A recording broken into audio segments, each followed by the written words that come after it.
Hello friends. तो ये आप देख रहे हैं, ये है सोन रोल।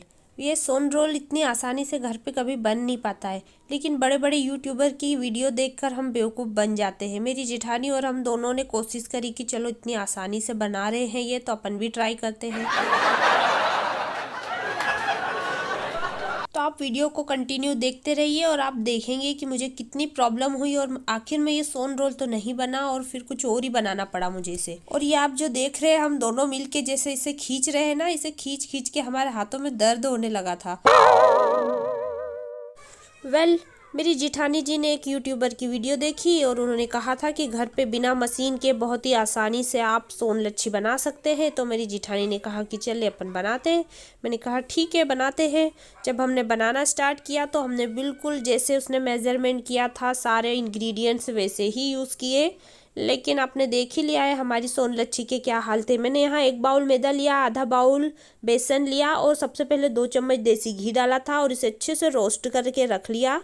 इसके बाद उन्होंने बोला था कि जितना मैदा और बेसन लिया है उतनी शक्कर डालनी है, मतलब 1.5 कटोरी मैदा बेसन और 1.5 कटोरी शक्कर और आधा कटोरी पानी डाल देना है। तो बिल्कुल हमने वैसा ही डाला और इसकी चाशनी बनने रख दी। चाशनी को उन्होंने कहा था चम्मच नहीं लगाना है, हमने नहीं लगाया। जब लास्ट में पूरी शुगर मेल्ट हो गई तब हमने चम्मच से मिक्स किया और उसके बाद उन्होंने बोला था कि चेक करके देखना, इस टाइप से बॉल बनना चाहिए। तो हमारी चाशनी की भी बॉल बन रही है, पानी में इसे डाला तो उन्होंने कहा था जब पानी में चाशनी की बॉल बनने लगे तब आप इसे एक प्लेट में निकाल के ठंडा कर ले। तो प्लेट को पहले अच्छे से घी से ग्रीस कर ले, उसके बाद इसमें चाशनी डाल के ठंडा कर ले। तो हमने वैसा ही किया, इसे हल्की सी ठंडे होने दी ताकि हम इसे हाथ लगा सके बस। उसके बाद हमने इसे एक स्पैचुला से निकाल लिया था। इसे हमने यहाँ से निकाल के एक बटर पेपर पे डाल दिया ताकि ये हल्की सी ठंडी हो जाए और हाथ हम इसमें टच कर सके, क्योंकि इसे हाथों से खींचना थी। तो बस हम जो खींचातानी कर रहे थे दोनों जिठानी देरानी मिलके, तो वो यही चाशनी थी। तो बस हम यहाँ से इसे स्ट्रेच करते गए, दोनों देरानी जिठानी करते गए। जिठानी जी का हाथ दर्द करने लगा तो मैंने ले लिया और मैंने फिर कुछ देर के लिए इसे स्ट्रेच किया। लेकिन यार मशीन का काम मशीन ही कर सकती है, हाथों से काम नहीं बनने वाला था। यहाँ पर मुझे समझ में आ गया था कि अब हमारी जो रेसिपी थी वो बिल्कुल बिगड़ चुकी है और वो कोई बनने वाली नहीं है। देन अब हमने फिर भी कंटिन्यू कोशिश करते रहे कि हो सकता है कुछ लास्ट में हो जाए। और एक सीक्रेट बात वो ये थी कि सासू माँ घर पे नहीं थी, इसलिए हमने इसे बनाया। अगर सासू माँ घर पे होती तो हम दोनों देरानी जिठानी को बहुत डांट पड़ती।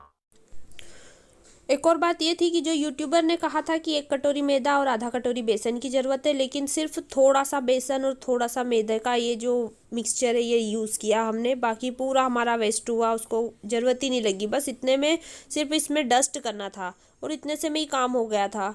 बेवजह इतना सारा उन्होंने रोस्ट करवाया, लेकिन हम खींचते रहे और आखिरी में वो इतनी हार्ड हो गई, ये जो चाशनी थी इतनी हार्ड हो गई कि जब हम इसे हाथ से तोड़ रहे थे ना तो ये पापड़ की तरह टूटने लगी, टुकड़े टुकड़े होने लगे। और सोन रोल आपने खाया ही होगा, आपको पता ही होगा कितना सॉफ्ट होता है। फाइनली सोन रोल तो बना नहीं, फिर मैंने इसे क्या किया कि जो बेसन और मैदे का मिक्सचर था उसमें मैंने ये चाशनी को डाल के थोड़ा सा पानी डाल के इसे हलवा बनाया और इसकी मिठाई जमा ली।